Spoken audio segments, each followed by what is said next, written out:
without any further ado, let me introduce Otto Bohn, who owns and operates Spoken Bikes. And we have plenty of cards up here in downtown Middletown at 1201 Central Avenue. If you've not been to Middletown lately, especially this block, it is really cool. A good vibe going on in that couple blocks. Gracie's across the street. Great vibe going down there at his place as well. But a full service bike shop, including rental, sales, repairs, bikes and accessories. And also have race teams, runs, and I think they're right now switching from internal spin to outdoor riding. So perfect time to go out and check out the store. And there also is a bar under one roof. So another reason to check it out, what's going on, great things going on in downtown Middletown. So I will hand it off to Otto. Thank you. Thanks for having me again. So just a little bit more about the shop. We do have a craft beer and cocktail bar in it as well, which is really fun. Just makes for a fun environment there. But yeah, full service and sales. With today's session kind of being like a general basic maintenance on what you can do at home with your bike.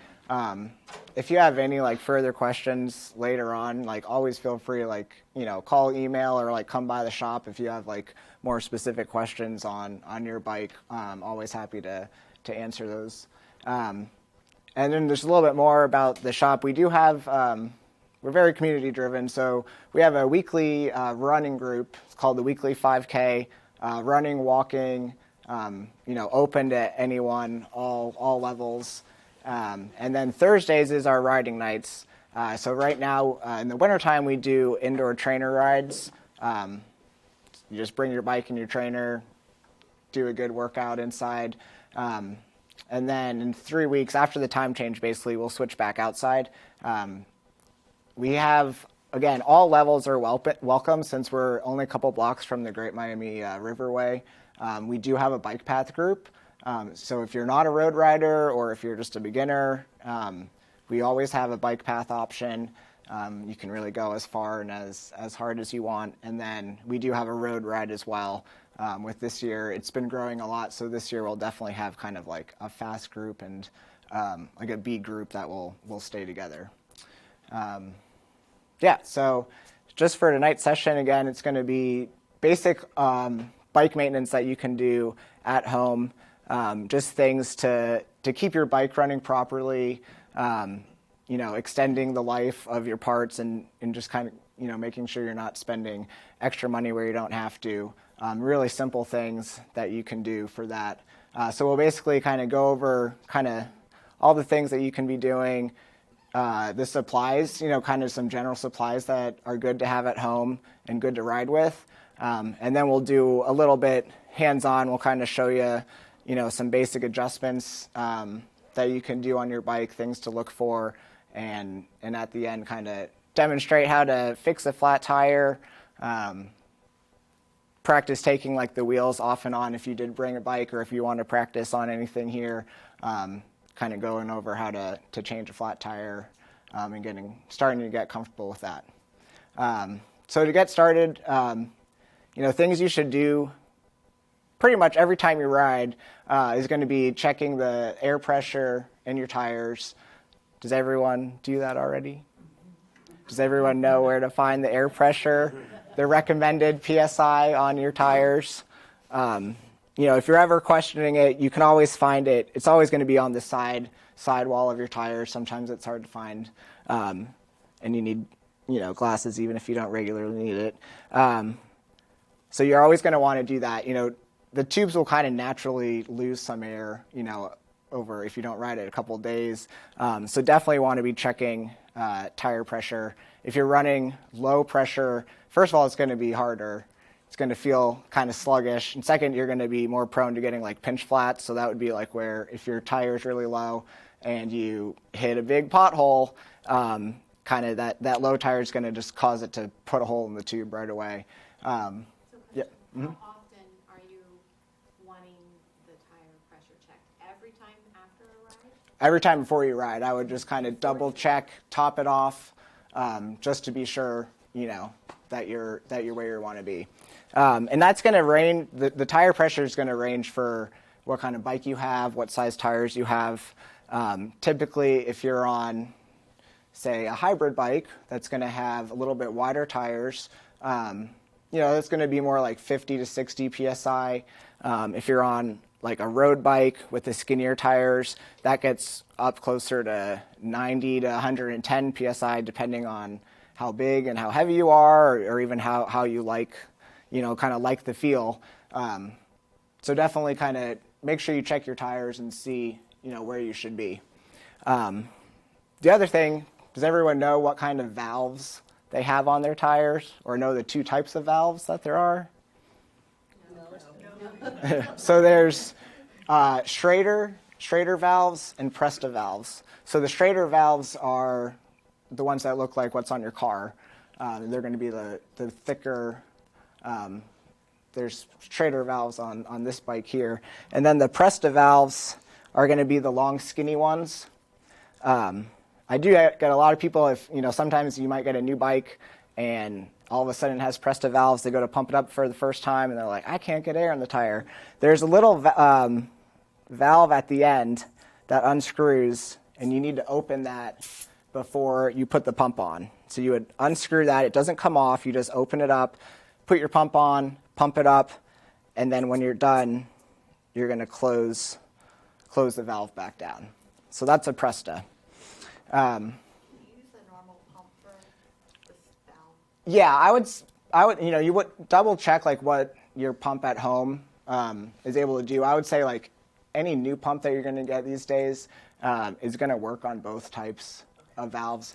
If for some reason it doesn't, they do make an adapter that would basically turn the Presta into a Schrader, and they're like $1, so very easy to use and everything. But I would say most pumps nowadays are going to work on both.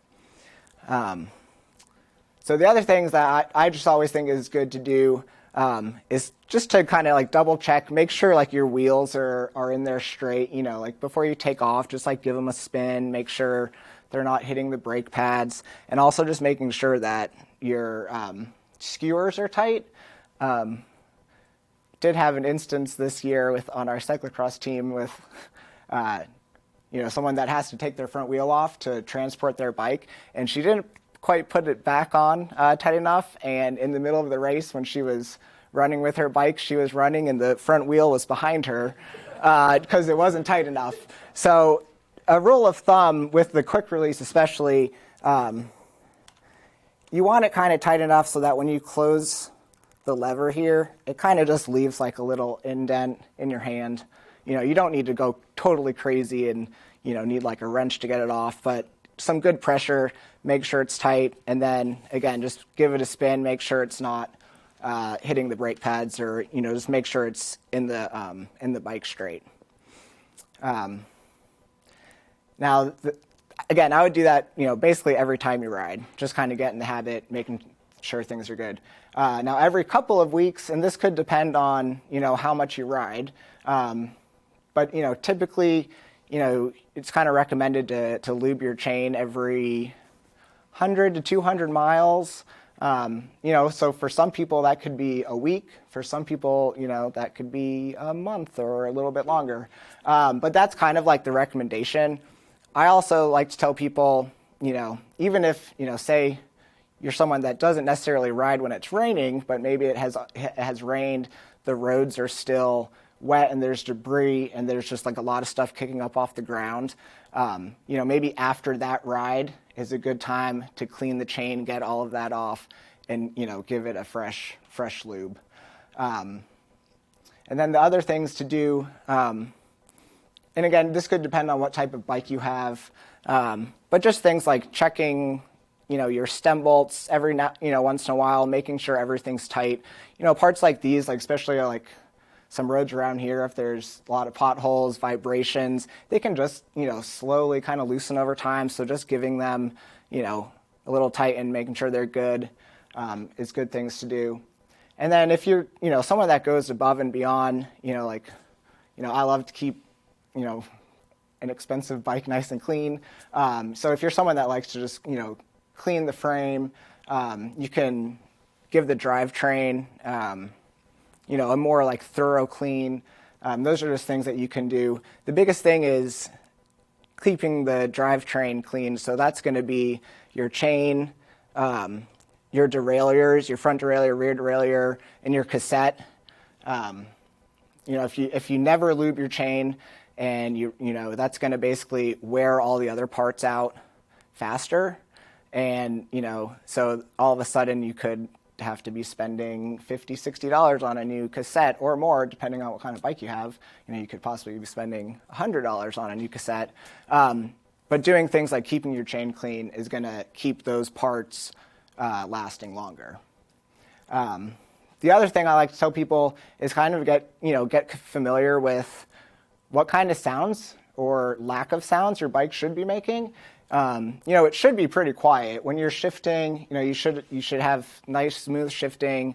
If you're hearing like a lot of rubbing from the chain, or when you're pedaling, there's creaking. Just kind of taking notice of like what the sounds are, so that way, sometimes it could be an easy like cable adjustment that's causing the chain to rub a little bit, or you're hearing a creak and it's really annoying, but also just could be wearing on some parts wrong. That way, if whatever shop you go to, you can go to tell your mechanic, like, hey, this is making a funny noise, doesn't seem right, that kind of thing.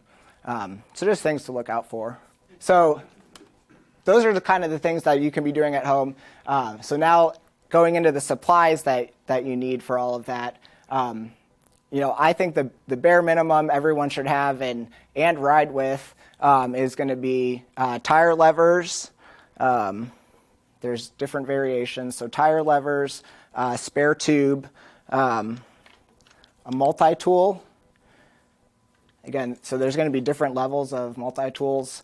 The very basic is basically going to be a set of Allen keys, usually a couple screwdrivers, but basically a simple multi-tool is going to cover all the bolts and everything that are on your bike.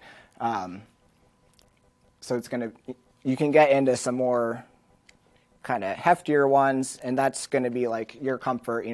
Some of them come with a chain breaker, so if you're riding and your chain breaks, you can put your chain back together just with a multi-tool. So it's really whatever you're going to be comfortable with fixing. I would recommend carrying that. And then, especially for flat repair while you're riding, the couple options are going to be carrying a CO2 inflator or a small frame pump. The CO2 inflators, I would definitely recommend practicing before the first time out. I've had a lot of people. It's a one and done kind of thing. So if you do it wrong the first time, you're just stuck with another flat tire. So definitely practice with something like that. And a pump is just never bad to have. This is really quick. If you know how to use it, you just pump it up in one burst, you're good. A small pump, you're going to be there pumping up your tire for a little bit, but it does have less of a risk of blowing your tube again. So those are the things I would definitely ride with all the time. For the home maintenance and kind of cleaning your bike, there are a lot of bike-specific products out there. We carry this one brand, Muck Off. I've just become a big fan of their products. They are good for the environment. They're very big on recycling. So basically you can get, their bike wash. You buy the bottle once, and then they sell just refill packs, so you don't have to keep buying like the whole big bottle. So the things I would definitely recommend would be a degreaser and chain lube. So that's going to be the bare minimum. You just care about cleaning your chain at home. The degreaser is just going to be stronger than just like the basic bike wash. It's going to get into the oil and everything on the chain and just clean it a little bit better. Going into chain lube, there's all different types of lube out there. Personally, I like as just like a basic cover everything lube is it's called ProLink.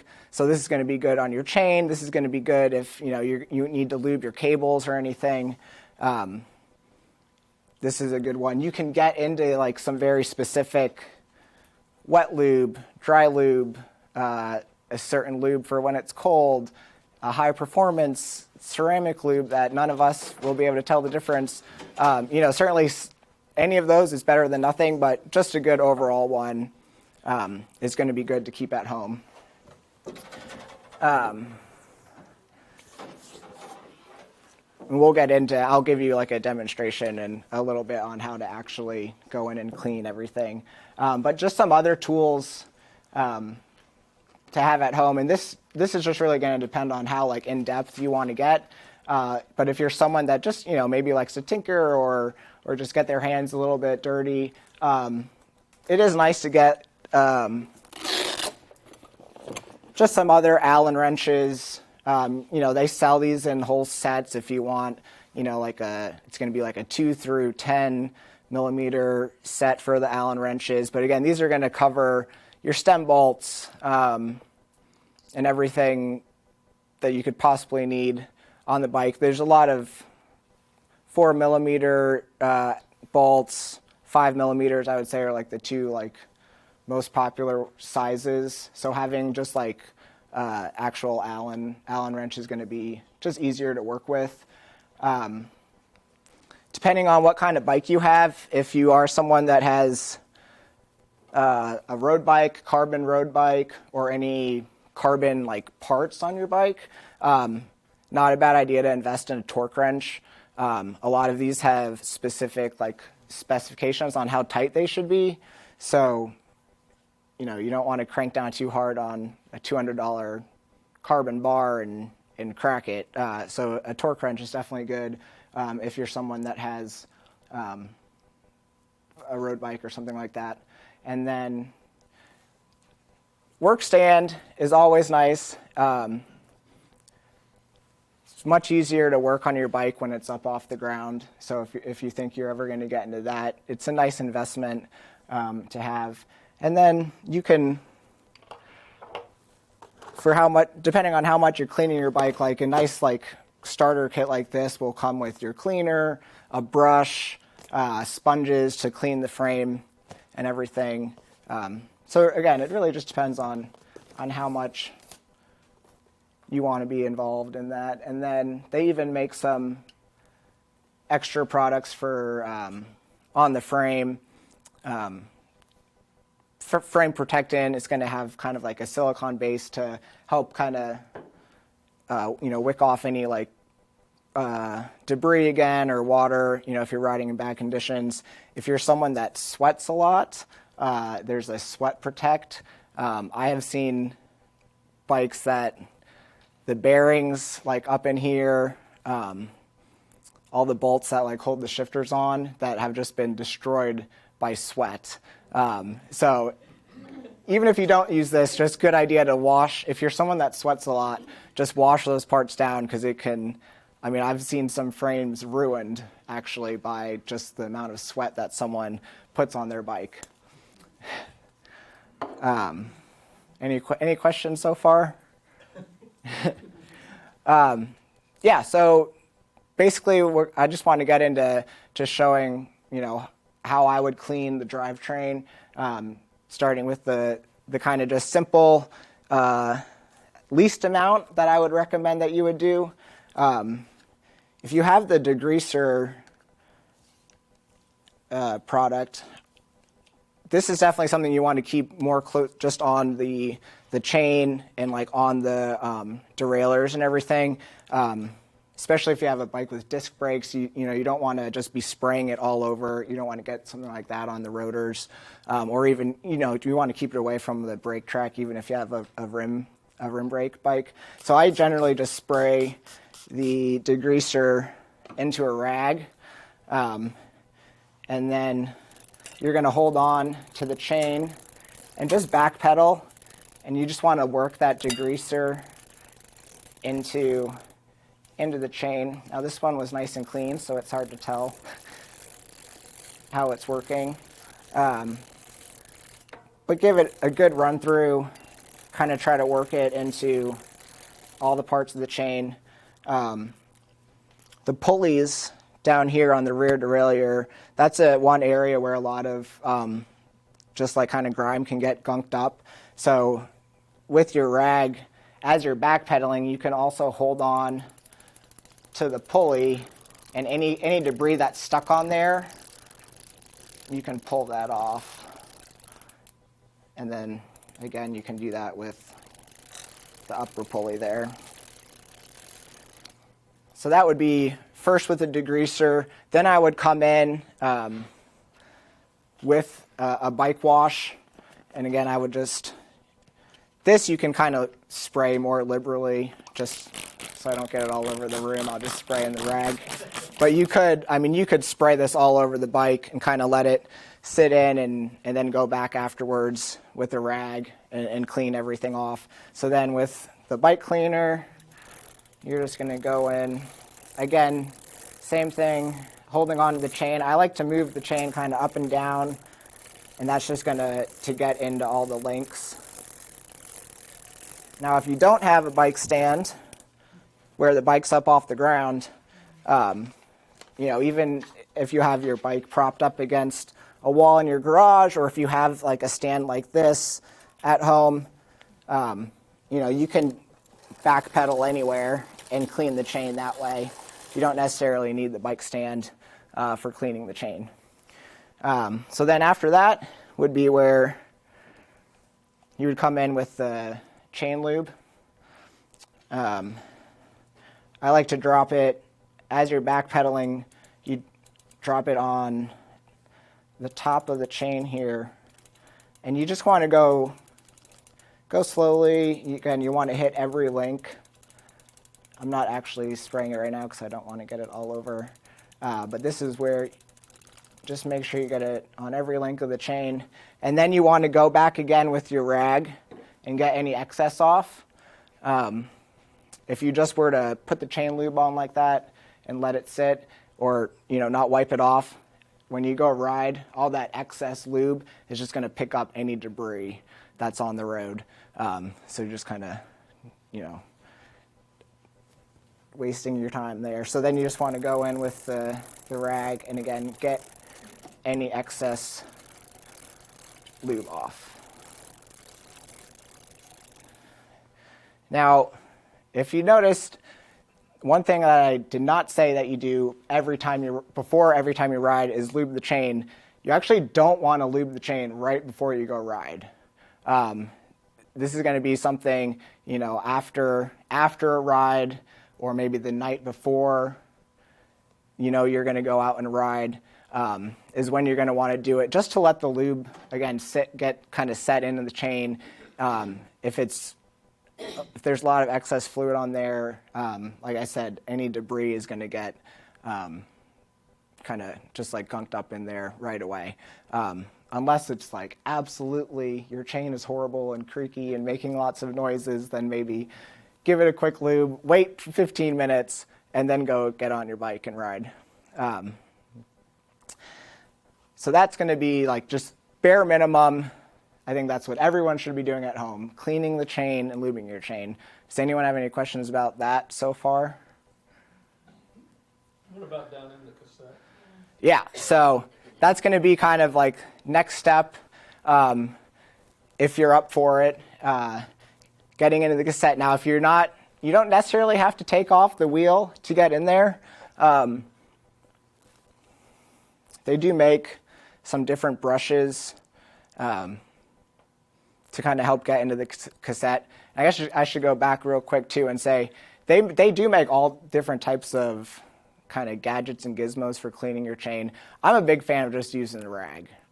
You can usually get in there pretty good with it. Now, every once in a while, I'll get a bike in my shop that's just absolutely, like, they've never touched their chain ever. So I'll go in a little bit deeper with the degreaser, get a brush in there and, like, really get into the chain and go through multiple steps kind of cleaning it. You can have, if you have a toothbrush at home, you could use a toothbrush kind of as a brush to get in there and clean the chain. With the cassette, again, a couple of ways you could do it. This specific bike tool has this end. It kind of works to get in between the teeth, in between the sprockets. So that's one good way to do it. You could go in, if it's not too bad, just with the brush and work in there. And that's just keeping the wheel on the bike. If you're someone that's comfortable with, taking your wheels on and off, then my kind of preferred method would be to take it off, and then depending on how dirty it is, if it's really dirty, I would start with the brush. If it's not too bad, I'd spray some of the bike wash on there, and then just with the rag, you can work in between each sprocket there and work your way around there. You'd be amazed at what can get caught up in here. I've pulled out almost whole twigs. I mean, almost a whole branch, I swear. So definitely a good thing to check. This is going to affect how your bike is shifting as well. So working in the cassette, making sure that's clean is gonna help a lot. The chain, and then again, those pulleys right here, like we showed you, those can get kind of caked up with some dirt and grime. So those would be the areas if you're looking for a deeper clean on the drivetrain. Any other questions yet? Now, depending on what type of home mechanic you are or want to be, the thing about bike maintenance, a lot of the things are pretty simple. I mean, it's hands-on. It's kind of doing it a few times and getting used to it. Part of what makes it hard is the bike-specific tools that there are that you need. Which for most people, this is going to be enough. Take it to the shop for your yearly tune-up and let the bike mechanic, get in there and go a little bit further. For most people, it might not be worth the expense of all the specific tools that there are that you need to work on your bike. But if you are someone that wants to do that, there are kind of home mechanics toolkits you can get that will have kind of the basics that you need. You can buy certain parts individually.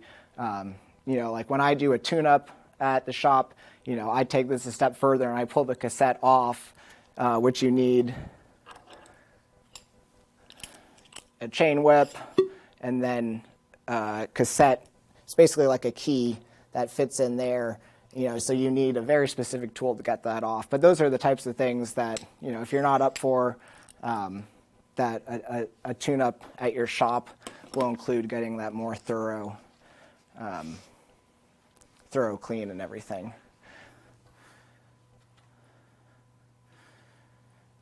All right.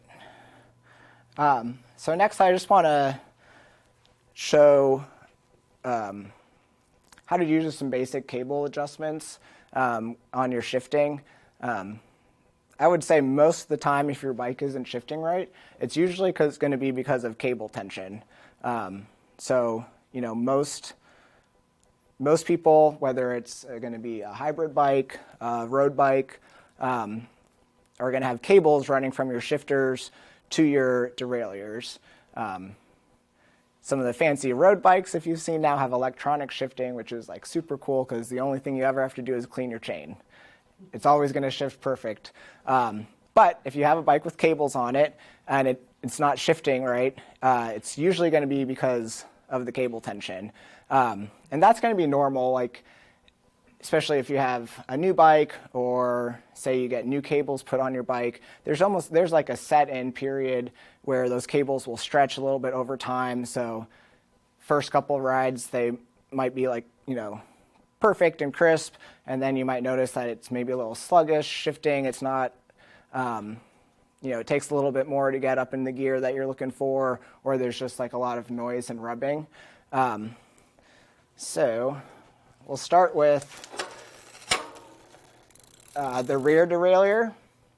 Now, the rear derailleur I think is easier to work on than the front. I remember when I was first starting to work on bikes, I was like, there's only 2 gears in the front. Why is this so much harder than the rear? But the rear derailleur, you're going to have a barrel adjuster on the back here. So that's going to adjust your cable tension. Now, depending on what kind of bike you have, if you have a mountain bike or a hybrid bike with flat bar shifters, sometimes they'll have barrel adjusters right on the shifters themselves, especially on the front. You're going to have your barrel adjuster there. But basically, this barrel adjuster will either increase or decrease tension. So just to give you an idea of how it works, without even like pushing the shifter, if I add tension, you'll see it's going to shift up into the next gear. Okay? And then you can, this is kind of what I was talking about with getting familiar with how your bike sounds. So if you hear some kind of like rubbing like that, it usually means the cable tension is off. So how I like to think of it is a good way to remember. If you're trying to shift up your cassette to your easier gears and it doesn't want to go that way, it basically means you need more tension on your cable. And I like to think of it as if it's having trouble going up that way, then you want to turn the barrel adjuster in the direction that you want it to go. Okay, so let's see here. So I'm going to take some off and so you guys can hear. So right now, all right, so I shifted up into that next one. It did go, but it's a little bit noisy because it's rubbing still. So I'm just going to add a little bit more. And you just want to kind of go gear by gear and make sure that it's quiet, not rubbing too much, and that you're able to hit all the gears. And then you would just want to go back down the cassette and make sure that it's not too noisy. So it's really actually very simple to adjust your shifting. Now, a lot of people think, if you want to zoom in here, there's 2 screws on both derailleurs. Do you guys know what those are? Yeah, so they're called your limit screws, okay? So a lot of people are like, oh, that's a screw, that's going to fix the problem. I would, if you're not sure exactly what you're doing, I would say do not touch those screws. Now, as long as your bike was set up properly when you got it, you really shouldn't ever have to touch those. What they do basically is keep the chain from falling off the cassette either direction. So if you've ever been riding your bike and you go up into your easiest gear and it goes all the way off and into your wheel, that's going to be because your limit screw wasn't set properly. And that's where, again, if you don't know exactly what you're doing, I'd probably not touch those because you could potentially break a wheel, that kind of thing. So if your bike was set up properly, you shouldn't have to touch them, but that's what those screws do. You have the same thing on your front derailleur as well. Has anyone ever dropped a chain on your front ring, either off the little ring? Yeah, so that's going to be your limit screw. So let's see here. Okay, so right now I'm tightening my low limit screw, and it's going to move that inner cage closer to the chain. Now in this instance, that would be if it's too tight and you went to drop from your big ring to your little ring, it'd probably feel a little bit slow getting down into that ring. And on the other side, if you have it backed off way too much and there's a big gap, that's going to be where you're going to be likely to drop your chain off of your ring. So again, as long as they're set up right, I would probably leave them, or maybe ask to do it a little bit closer, like with your mechanic if you're curious.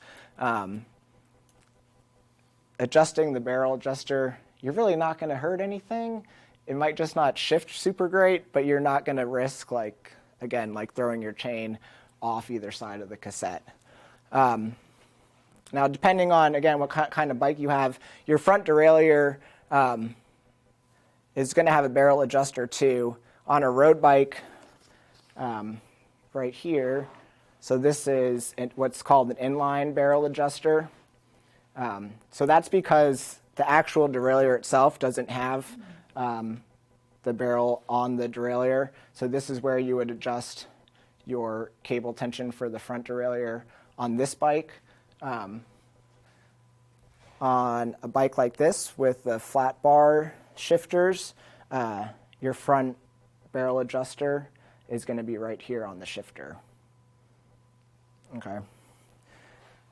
And again, this is something that you kind of just have to get your hands on, and if anyone ever is like curious about doing it more on their own bike, I mean, feel free to call or like come to the shop with their bike, and I can show you a little bit more like on your actual bike.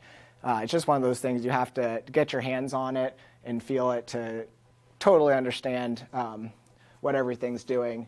But it is good to know, just to, you know, be able to fix those tweaks on your bike that, you know, maybe you don't need to do a whole trip to a shop just for something simple like that. Any questions so far with that? Okay. We'll move into fixing flat tires and also removing the wheels off of your bike. Who has taken the rear wheel off of their own bike? Who is scared to do it? Yeah. It can be, I mean, it can definitely be a little bit intimidating with like all the gears back there.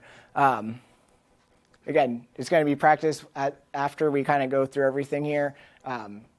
Those that brought bikes, we can practice, kind of take turns to get the idea with it.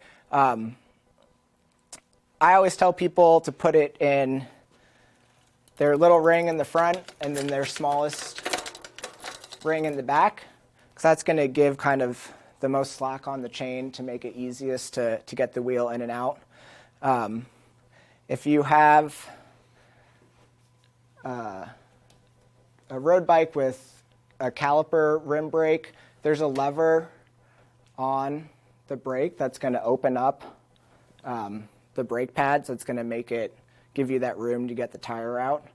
And then you're just going to open the lever. Getting it off is the easy part. It's just going to drop out. Sometimes you might need to kind of push the derailleur a little bit just to help it out. But the easy part is getting it out. When you're going to put it back on, I like to push down on this lower pulley here, and it kind of gives you that room, okay, to get the cassette back in between the chain. And then, you know, you can aim for that last cog that you were on. It really doesn't matter if you're on that one, but you just want to get the chain back on to the cassette. You're going to start to pull it straight up until you find those dropouts. And then you just want to hold it straight, make sure that the wheel is in there straight, and close your skewer. Again, if you weren't in the right gear, that's fine, because when you go to pedal, it will automatically kind of get back to where you were and make sure that the wheel's in there straight. Now, if you have, we've got a few different bikes in here. If you have... Did you do something back with the brake after you put it back on? Yeah, so then you would just want to close that. The brakes are still going to work. It's just going to be like a longer pull until it gets there. But then you would just close that lever back down. If you have a mountain bike or a hybrid bike with more of these like linear pull brakes, this silver part here is called the brake noodle, and it sits right in this bracket here. So you're going to squeeze the brakes, and the noodle will drop out there, and then the brake is going to open up and give you room to get the tire out on there. So we can do that here in a little bit if you have a bike with that, so you can get used to it. When you go to put it back together, you're just pushing the brake pads back in, and the end of that brake noodle will fit back in to the bracket there. And then a lot of bikes nowadays are coming with disc brakes. Most of them have what's called the through axle, so you don't have that quick release skewer. This actually threads in, and it's kind of a thicker axle, okay? So something like this is very nice because it's kind of forced to go in there straight. If you do get a bike with disc brakes, and like I said, this is kind of becoming the new standard, whether you're looking for a hybrid bike, mountain bike, road bike. A lot of bikes are coming with disc brakes now.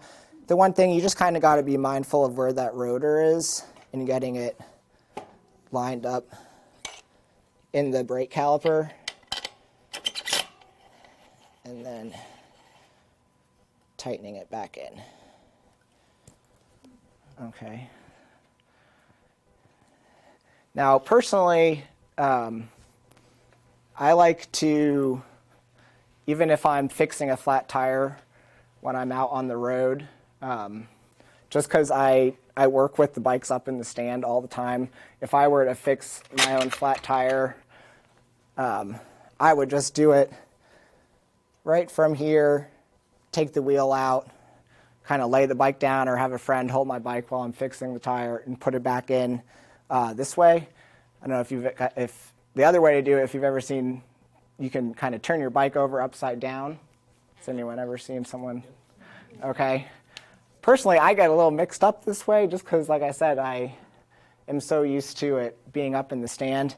But if you were out on the road and you were by yourself, it's easy to flip your bike upside down. You still want to follow the same steps, opening up your brakes. Let's see here. Getting down into your smallest cog on the back so you have that room. Opening the skewer, and then you're just going to pull it straight out.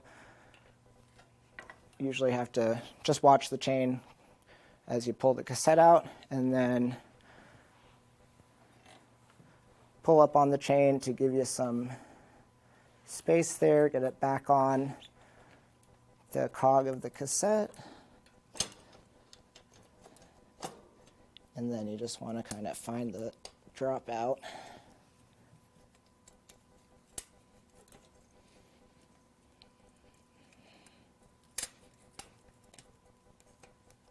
Told you I get mixed up when it's this way.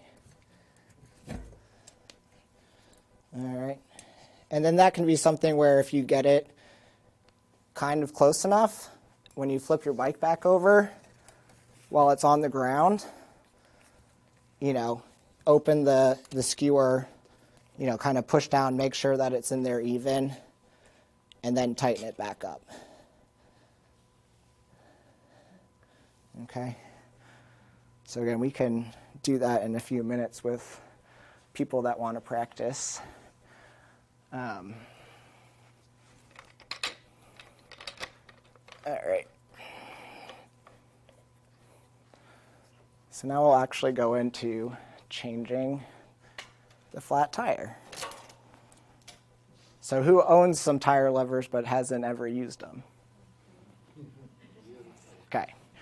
So you got a flat tire. You're going to take the wheel off. If there is any air left, just kind of get the rest of the air out. Just being familiar with what's on your bike. So if it's, most bikes have the quick release, but, you might have maybe an older bike that has the bolt-on axles. So making sure if you have a bike with bolt-on axles that you're going to want to carry, most of them are going to be a 15 millimeter wrench. So making sure that you have the right tools to get the wheel off if you do get out there with a flat tire. And they do make, I mean, you could carry, you know, just a basic, you know, wrench you could get at Lowe's. They do make some smaller ones that will fit in like your saddlebag or whatever if you do have that type of bike. All right, so taking the tire off to fix the flat. Again, this is something definitely to practice. So once it's flat, you're this kind of depends, you know, sometimes you might have to work it's called the bead of the tire off of the rim all the way around. And then your tire lever. There's different kinds. I'm going to show you one of my favorites it's a company called Crank Brothers. It has a remove side and an install side. Okay, so this is really handy for, you know, maybe you just don't do it a lot. So like that last bit when you're trying to put the tire back on is really, really hard. Again, the trend, if you're into more road biking, a lot of things are going tubeless, where there's no tube in the tire. There's sealant, but sometimes you would still get a flat tire and you carry a tube, so you can always put a tube in your tire in that case. But tubeless tires specifically have like a harder bead to get on to the rim. So having a tool like this will just help get that extra bit on. Is that tool called again? So this is a Crank Brothers tire lever. So once you have the one side of the tire off of the rim, you're going to use the remove side and you're going to work that little angle there underneath the tire and then push away from you until the tire starts to come off. And sometimes that first bit is going to be hard, but once you get it to go, the rest of it will be easy. Sometimes you might need 2 tire levers. If it's like a really hard tire to get off, you would get the one underneath first, and then you'd come back with a second one to help push it away. These are things you'll kind of learn when you practice on yours, just to see what kind of tire you have. So you really only have to take the one side off. So from this point, I'm going to reach in and pull that tube out. Okay.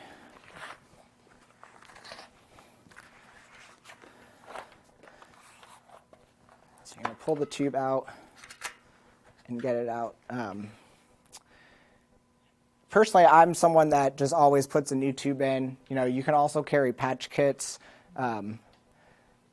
I just think it's easier, especially out on the road. It's quicker. Put a new tube in.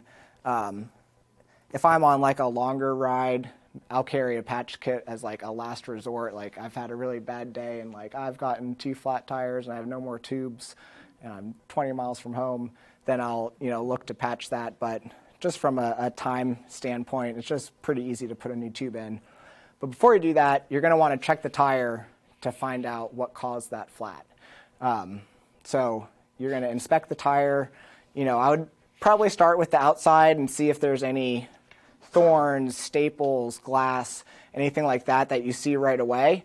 And then I would also carefully kind of run your fingers on the inside. You don't want to just like put your hand in and sweep around the tire, because if there is a piece of glass in there, you could, you know, cut yourself. So definitely when you're doing that, you want to be very careful just to inspect the tire, feel for anything that might be left in the tire, and otherwise you're just going to put it in and get another flat tire right away. So once you've done that, again, you don't really need to take the whole tire off if you don't want to. Just leaving it halfway on will just save some time in the whole process. So then you would take your new tube, and this is where, you know, just depends on what supplies you ride with. If you have a pump, you know, if you carry a pump, I would just put you want to put a little bit of air in the tube just to give it some body. If you put a dead flat tube into the tire, especially if you're using the CO2, you just run the risk of pinching it. Like when it's dead flat, you just might not notice that maybe it's stuck under the tire a little bit or something like that. So you want to have a little bit of shape in the tube before you go and put it back in. So we're going to start at the valve. So you'll put the valve through the rim, and then you just kind of work your way around, and you want to push the tube kind of into the well of the tire there. And you just want to make sure, double checked that, you don't have spots where like the tube is still sticking out like that. So you just want to make sure that it's all seated in the tire there. All right, and now we're going to start that process of putting the tire back on. Now, I always start, just kind of habit, it's not, you don't have to. I start opposite the valve. It's just what I always do. So you're going to start to pull the bead of the tire over the rim. So you're going to get it started on the top. Now, the one trick I like to tell people is as you're working down the sides of the tire, think about two things. Putting the bead over the rim, obviously, but also like stretching down on the tire as you're working around. Because then when you get to that last bit, you're going to have kind of the most slack to get it the rest of the way. So as I'm pushing it over with my thumbs, I'm at the same time pushing down this way.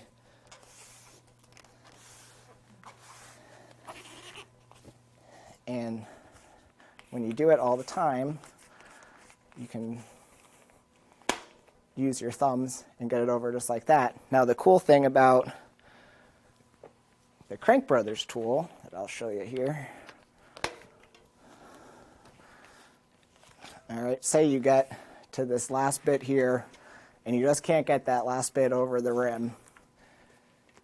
The install side of this tool, you're going to clip over the rim and then pull it towards you,